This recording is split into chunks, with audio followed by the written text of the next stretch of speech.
بھی آپ ادھر کی مارتے ہیں کبھی ادھر کی۔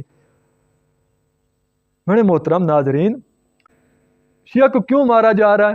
میں بڑی ویڈیو نہیں بنانا چاہتا، عرض کرتا ہوں کہ وہ اس وجہ سے اس کا مختلف وجوہات ہیں۔ ان میں سے ایک وجہ یہ ہے کہ وہ علی ابن ابی طالب علیہ الصلوۃ والسلام کے ساتھ محبت کرتے ہیں، اس وجہ سے شیعہ کو مارا جاتا ہے۔ وہ حسین علیہ الصلوۃ والسلام کے ساتھ محبت کرتے ہیں، اس وجہ سے مارا جاتا ہے۔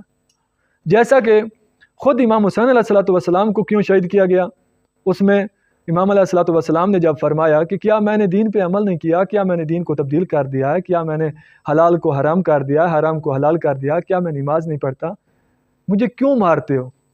تو انہوں نے بولا یزیدی فوج نے کہ ہم آپ کو اس لیے مارتے ہیں کیونکہ ہم آپ کے بابا کے ساتھ بغض رکھتے ہیں، اس وجہ سے۔